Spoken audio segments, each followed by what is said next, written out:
ओम श्री गणेशाय नमः। ओम श्री सरस्वत्यै नमः। ओम श्री गुरुभ्यो नमः। ओम समस्त जन कल्याणे निरतं करुणामयं नमामि चिन्मयं देवं सद्गुरुं ब्रह्मविद्वरम्। ओम सच्चिदानंद रूपाय विश्वोत्पत्त्यादिहेतवे तापत्रय विनाशाय श्रीकृष्णाय वयं नुमः। हरि ओम। अब तक हमने जो धर्म के विषय में थोड़ा विचार किया, उससे क्या पता लगता है कि अनेक प्रकार के कर्मकांड, क्रिया, कर्म इत्यादि ये मूल या महत्व की बात या मुख्य रूप धर्म का नहीं है। उनका स्थान है, लेकिन धर्म की जो आत्मा है वह सद्गुणों में है। इन कुछ गुणों को ही हम यहाँ पर हम देख रहे हैं। आज हम और एक कथा की ओर बढ़ते हैं। इस पुराण में बड़ी रोचक शिक्षाप्रद ऐसी कथाएं हैं।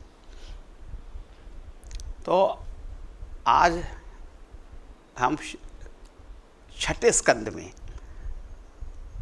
षष्ठ स्कंद, उसमें एक कथा आती है, उसको हम देखेंगे।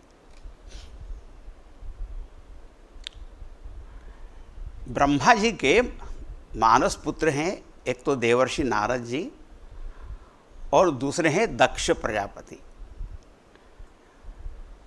दोनों का स्वभाव ऐसा है कि दक्ष का अर्थ बड़े कुशल, कर्म कुशल, प्रवृत्ति मार्गी,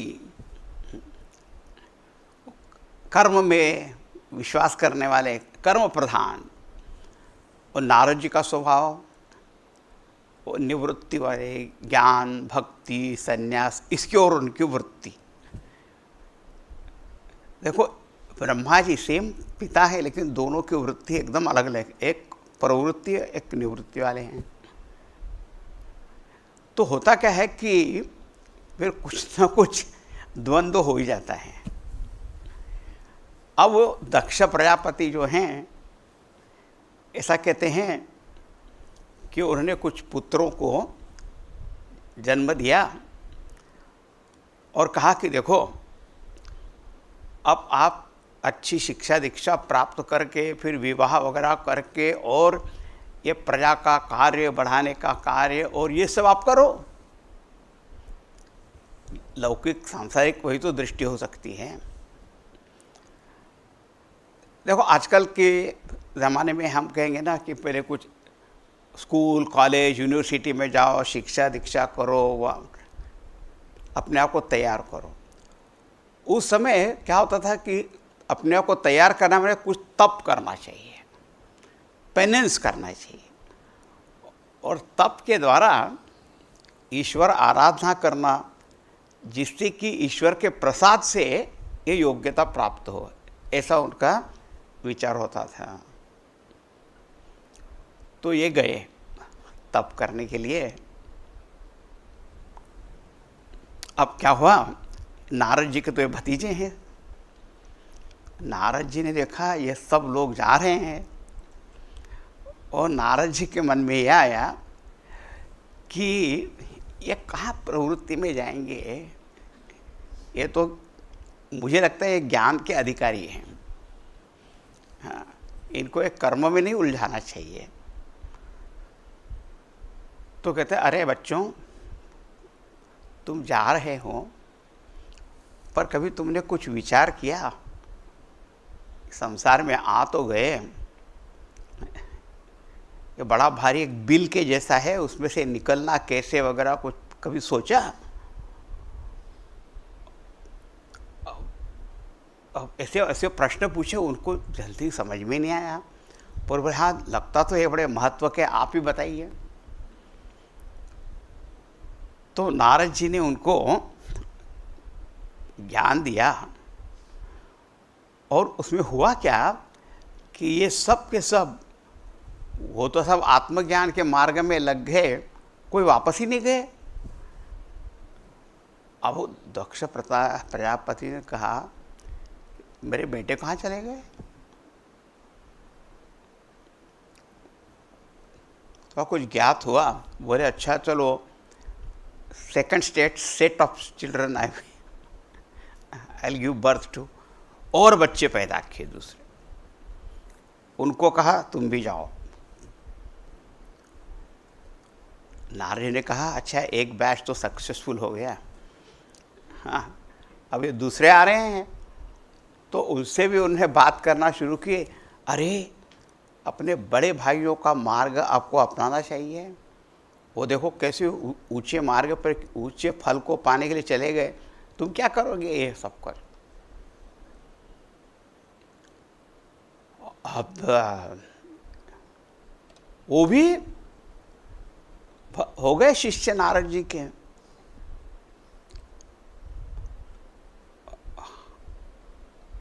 अब ये भी बच्चे जब वापस नहीं आए, अब दक्ष प्रजापति का तो गुस्सा जो चढ़ा।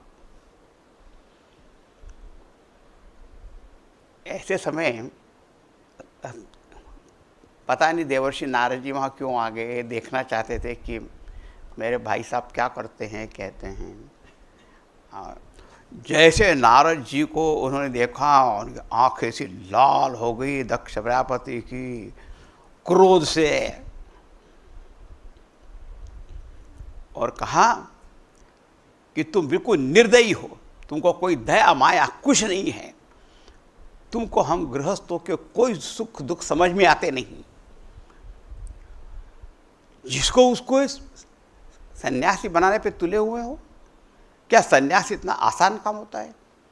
जिन्होंने कोई संसार देखा नहीं, सुख देखे नहीं, दुख देखे नहीं, उनसे वैराग्य हुआ नहीं, और उसके पहले सन्यासी बना दिया। ये कुछ नहीं सुनते रहे, कुछ बोले नहीं। दक्ष प्रजापति को गुस्सा आया, क्रोध आया, तो उन्हें कहा मैं तुमको शाप देता हूं। शाप? बोले शाप ऐसा है कि तुम एक जगह स्थिर नहीं रह सकते। उनका ये विचार था कि तुम एक जगह स्थिर रहते हो ना तो उपदेश दे के बदलते हो सबको, कन्वर्ट कर देते हो सबको, तो तुम एक जगह नहीं रह सकते, तो बस घूमते रहो घूमते रहो घूमते रहो, घुमक्कड़। ऐसा शाप उनको दे दिया। नारद जी उसको स्वीकार कर लिया। मन में सोचा अच्छा है मैं ज़्यादा जगह जा सकता हूँ, थोड़ा समय भी काफ़ी है मेरे लिए तो। हाँ ऐसा यह प्रसंग है। और नारद जी वहाँ चले गए, कुछ नहीं बोले, शाप को ले लिया। अब यहाँ पे एक बात ये आई कि हालांकि नारद जी में भी ऐसी सामर्थ्य थी, शक्ति थी कि वो उनको शाप दे सकते थे, दक्ष को दे सकते थे। अरे ये बच्चे अच्छे ज्ञान के अधिकारी देखा मैंने इसलिए उनको ज्ञान दिया, तुम क्यों उनको उलझाते हो इस जगत के चक्कर में। वो शाप दे सकते थे पर कुछ नहीं, शाप नहीं दिया। इसके ऊपर शुकदेव जी ने एक टिप्पणी की है, वो ये श्लोक है, वो भी एक धर्म का स्वरूप बताने वाला है। लेकिन अब आपको थोड़ी सी बात बता दें कि जब दक्ष प्रजापति को पता लगा कि ये पुत्र और मैं पैदा करूँगा तो ये फिर और कुछ कर देंगे, इसलिए उन्हें कन्याओं को जन्म दिया। हाँ बोले कन्याओं को ये कुछ करने जाएंगे तो इनका ही नाम खराब हो जाएगा। हाँ तो उनकी कन्याएं हुई और फिर उन्होंने किस विवाह में किसको किसको दिया वो सब कथा है, उसमें हम कुछ आना नहीं है। लेकिन यहाँ शुकदेव जी क्या कहते हैं, ये 6ठे स्कंद का 5वां अध्याय और 44वां श्लोक 44। श्री शुक उवाच, ये नारद जी के बारे में कहा है उन्होंने, उनको लक्ष्य रख के, एतावान साधुवादो ही तितिक्षेत ईश्वर स्वयं। कहा एतावान साधुवादः, मनुष्य की साधुता, गुडनेस ऑफ हार्ट। साधुता क्या है कि स्वयं ईश्वर सन, स्वयं ईश्वर का अर्थ है समर्थ हो, समर्थ है, शक्तिशाली हैं। किसी ने कुछ कहा तो बदले में कुछ कर सकते हैं। ऐसी शक्ति होते हुए भी बदला लेने की भी शक्ति है, उनको भी शाप देने की शक्ति है, लेकिन फिर भी जिसने दूसरे ने कही बात को वो सहन कर लेता है। एतावान साधुवादो ही तितिक्षेत, और तितिक्षा में सहन कर लेता है, स्वयं समर्थ होते हुए भी। वह एक धर्म का गुण है। अब देखो यहाँ पर साधु शब्द का अर्थ क्या हुआ? ऐसे साधु का अर्थ ही होता है अच्छा, इसलिए ऐसा कहने की ज़रूरत नहीं है कि ये अच्छे साधु हैं। तो कोई बुरे साधु होते हैं क्या? साधु के वेश में कोई गड़बड़ आदमी हो सकता है, लेकिन जो कोई साधु यदि है वो कोई भी हो सकता है, कोई साधु के वेश वाला ही नहीं हो। साधु तो स्वभाव होता है ना। साधु शब्द के अनेक परिभाषाएं हमें मिलती हैं। एक परिभाषा ऐसी है कि परकार्यम साधनोति, जो दूसरों के कामों को बनाता है, बिगाड़ता नहीं, ये साधु स्वभाव है। अच्छा आपको ये चाहिए, ये करना, अच्छा ठीक है कर देंगे, तो ये एक हो गया। का साधु शब्द है साध, साध धातु है, सिद्ध करना, साध्य करना, टू अकॉम्प्लिश्ड। तो दूसरों के कामों को बनाए, जो दूसरे कामों को बिगाड़ता रहता है वही असाधु का लक्षण है, वही अधर्म है। अच्छा दूसरे लक्षण बताया साधु का, साधु का लक्षण बताया हुआ है। वो कैसे होते हैं? साधवाहा साधु भूषणाहा। वो कैसे होते हैं उनके धर्म कि कारुणिकाः, अत्यंत करुणाशील होते हैं, लेकिन अपने ऊपर कितने भी दुख आ जाए, तितिक्षुः कारुणिकाः, अपने सारे दुख को तो सहन कर लेंगे, लेकिन दूसरे के दुख देखकर जिनका हृदय द्रवित होता है, अजात शत्रुवा, उनका कोई शत्रु होता ही नहीं, उनके मन में शत्रु भाव आता ही नहीं। कोई दूसरे आदमी भले उनको शत्रु मान ले, लेकिन उनके मन में ऐसा नहीं भाव आता। ऐसे साधु साधु भूषण होते हैं। अच्छा एक और भी श्लोक है, उसमें कहा देखो, यदि मेरे साथ कोई उपकार करता है फिर बदले में उपकार करता हूँ उसको, तो उसमें कोई बहुत बड़ी बात नहीं हुई। हालांकि बहुत बार देखने में आता है कि लोग वो भी नहीं करते हैं। उपकारिषु यस्साधु साधुत्वे तस्य को गुणः, उपकार जो कर रहा है, जो सहायता करता है, मदद कर, उसके लिए अच्छा हूँ तो बहुत अच्छा। लेकिन अपकारिषु यस्साधु स साधु सद्भिः उच्यते, लेकिन कोई अपकार भी कर रहा है, गाली भी दे रहा है, शाप भी दे रहा है, उसके प्रति भी यदि शांत भाव से रहे तो वो साधुता है। ठीक है, चलो तो एतावान साधुवादः, ये साधुता। अभी तितिक्षेत, तितिक्षा शब्द का अर्थ क्या होता है? सहन शक्ति। प्रत्येक के जीवन में ये दुख कष्ट लाभ हानि आते रहते हैं, शीत उष्ण है ना, सब, कोई बचता नहीं इसमें से। कोई महाराज चक्रवर्ती हो, साधु सन्यासी हो, गृहस्थ हो, बच्चे हो, युवक हो, युवती हो, कोई भी हो, ये तो आते रहते हैं। लेकिन कैसे सहन करता है? कि वो प्रतिकार कर सकता है, तब भी उसको सहन कर लेंगे। कोई कोई लोग क्या करेंगे, शारीरिक रूप से प्रतिकार नहीं करेंगे, लेकिन बोलते रहेंगे दिन भर, ऐसा हो गया, वैसा हो गया, उसने ऐसा कर दिया, उसने ऐसा कर दिया, उसने किया। अच्छा, कोई क्या करेंगे, कर्म से भी नहीं, वाणी से भी नहीं, मन के मन में घुलते रहो।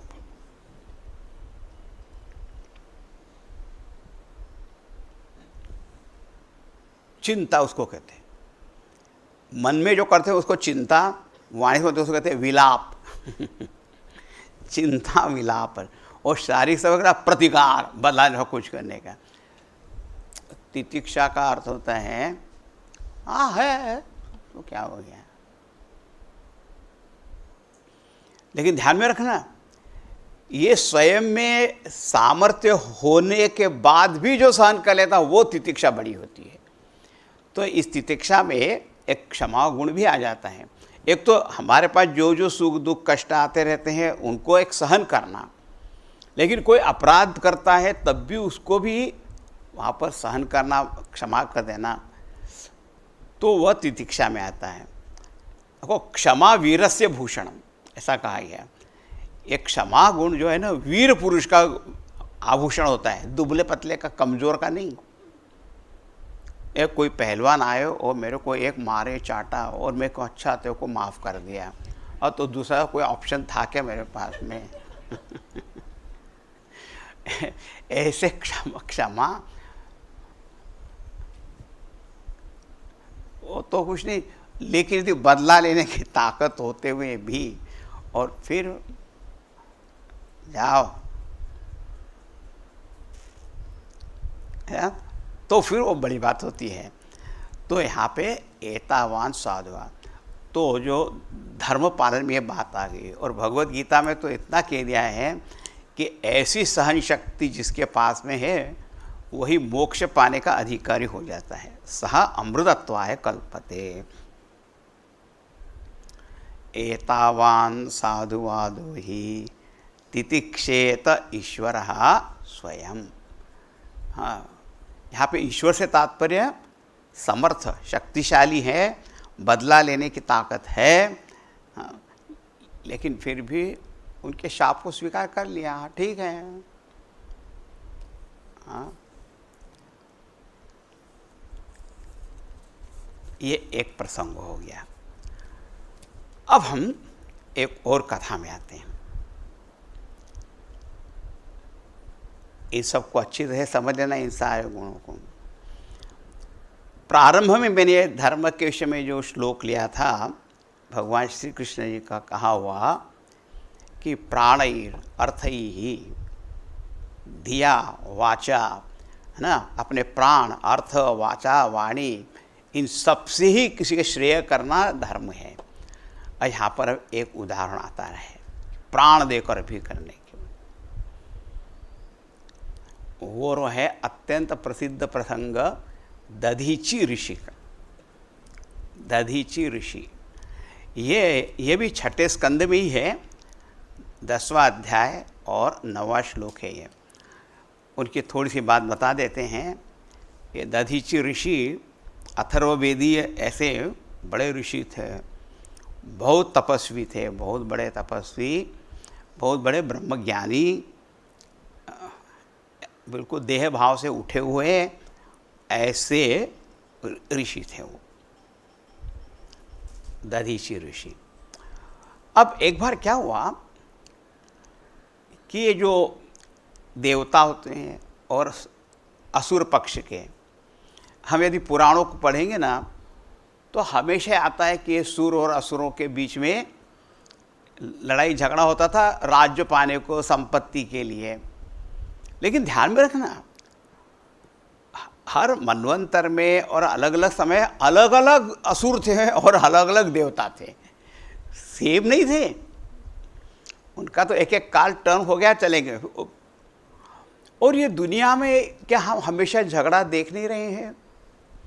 आप किसी कथा को देखो, नाटक को देखो, सिनेमा को देखो, नायक और खलनायक होता है कि नहीं, उसके बिना वो सिनेमा आगे बढ़ेगा ही नहीं, वो मूवी बढ़ती नहीं आगे। हाँ, और आपको बहुत दूर जाने की ज़रूरत नहीं है, अपने मन के अंदर ही झांक के देखोगे तो पता लगेगा कि दो बहुत झगड़ा हो रहा है, है ना। अच्छे विचार आ रहे हैं, उसी समय दूसरा भी विचार आता है, क्या ज़रूरत है, और विरोधी पक्ष वहीं पे रहता है। वो एक मन कहता है कि सुबह जल्दी उठना चाहिए, दूसरा क्या ज़रूरत है, कर दिया विरोध, है नहीं। हर छोटी बात है, हमारे मन के अंदर ही तो ये द्वंद्व चल रहा है। इसी को दैव आसुरी संपदा गुण कहे गए। उसी का और भयानक रूप इस जगत में, फिर अधिदैविक जगत में ये होते ही रहता है। बात यह है कि जब तक किसी बाह्य चीज को हम अपना जीवन का लक्ष्य मानते रहते हैं, फिर वो कोई भी हो, तो झगड़ा तो होने वाला है। अब पूज्य गुरुदेव क्या कहते थे कि in this world objects are few, desirers are many, तो conflict will be there, simple है नहीं। हम देखें एक ही जॉब अवेलेबल, पता नहीं कितने सारे कैंडिडेट्स एप्लीकेंट्स वहां पे, कैसे सबको मिलेगा। और स्वर्ग का राज्य देवता भी चाहते हो, असुर भी चाहते हैं। तो संघर्ष जो है वो तो अवश्यंभावी है, अनिवार्य है, हटा नहीं सकते उसको। तो अच्छा चलो, अब क्या हुआ, असुरों का पक्ष बड़ा बलवान हो गया और उनके पास में एक बहुत ही धुरंधर वृत्रासुर उनके पास था। वृत्रासुर पराक्रमी, भयंकर, कोई उनके सामने कोई टिक नहीं सकता था। उनकी कथा भी बहुत बड़ी है।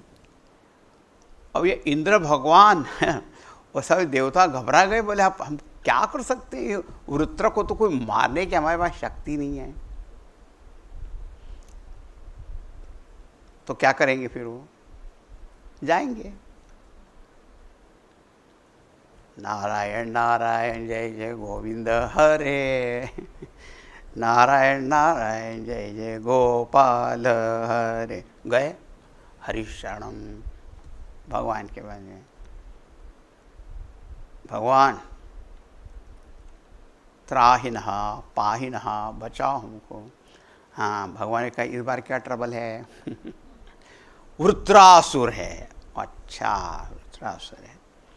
तो भगवान ने कहा देखो, उसको सामान्य अस्त्र शस्त्र से तो नहीं आप मार सकते, बड़ा एक स्पेशल बनाना पड़ेगा। अच्छा, तो कैसे बनाएंगे? तो बोले एक दधीची ऋषि महात्मा है, वो यदि अपना प्राण त्याग करके कर दें, उनके शरीर से जो अस्थियां, दी बोन्स, हड्डियों में, उनसे एक शस्त्र बनाया जाएगा।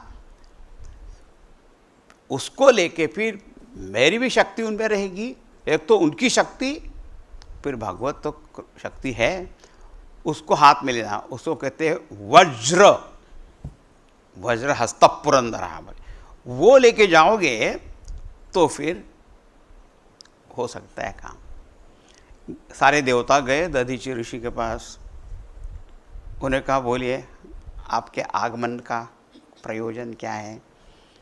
बोले महाराज बताने में बहुत शर्म आ रही है। हाँ, हम पर बहुत बड़ा दुख आया है, भगवान ने भेजा है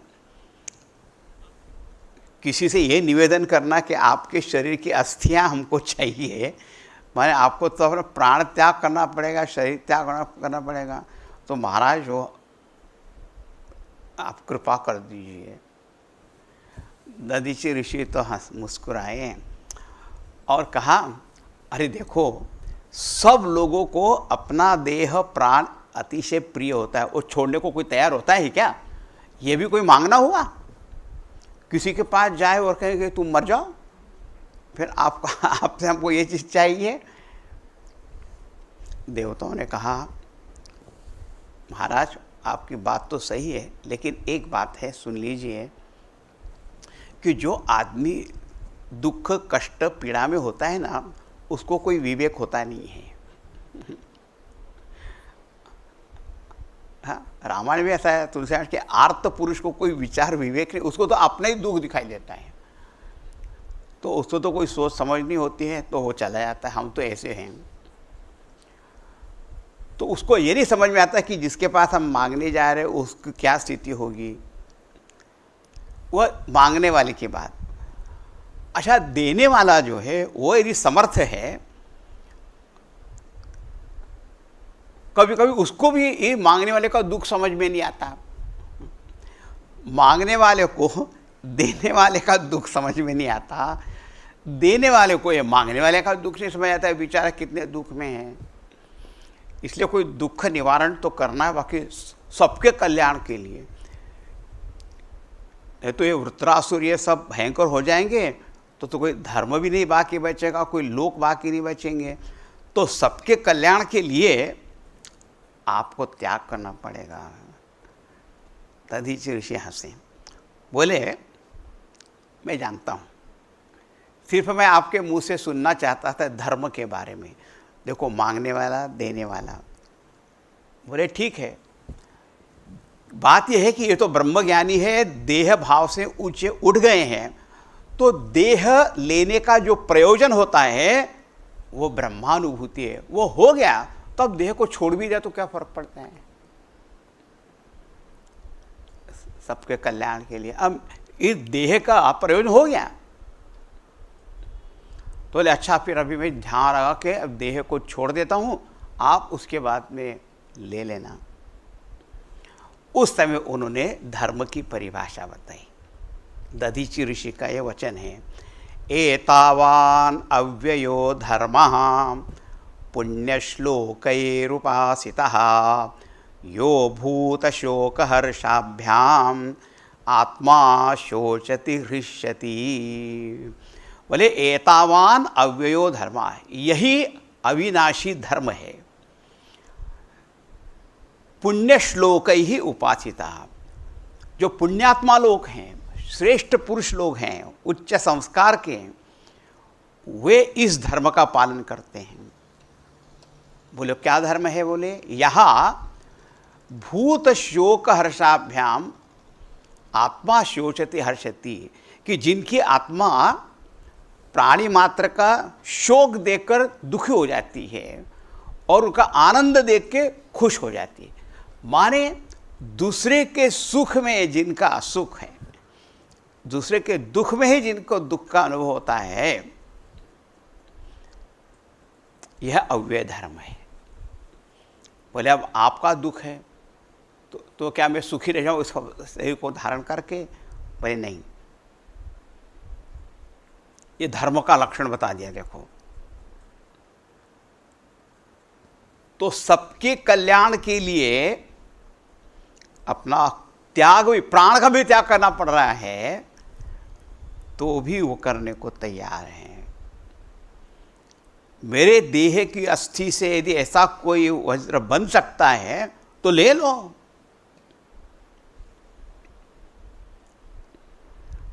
फिर बताया जाता है कि ऐसा वज्र बनाया गया, युद्ध हुआ, वृत्रासुर का वध हो गया, देवताओं की विजय हुई, लेकिन इसमें दधीचि ऋषि की महानता है। हो गया देह धर्म का सिद्धांत समझ लेना है। एतावान अव्ययो धर्मः पुण्यश्लोकैः उपासितः यो भूत शोक हर्षा, भूत मात्र के शोक और हर्ष से, उनके शोक से शोचति दुखी होते हैं, उनके हर्ष से सुखी हो जाते हैं, वही सच्चे पुरुष हैं, साधु पुरुष हैं। है ना, कितनी बढ़िया बात। आगे हम और भी देखेंगे।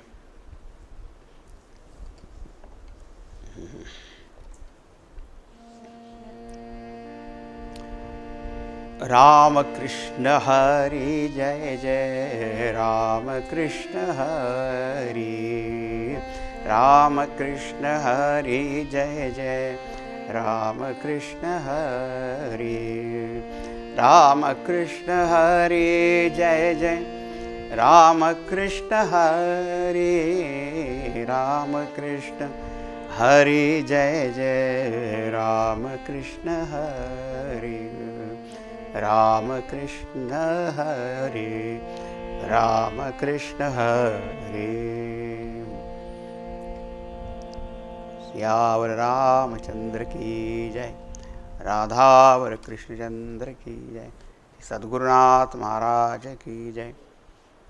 ओम पूर्णमदः पूर्णमिदं पूर्णात् पूर्णमुदच्यते पूर्णस्य पूर्णमादाय पूर्णमेवावशिष्यते। ओम शांति शांति शांति। हरि ओम श्री गुरुभ्यो नमः। हरि ओम।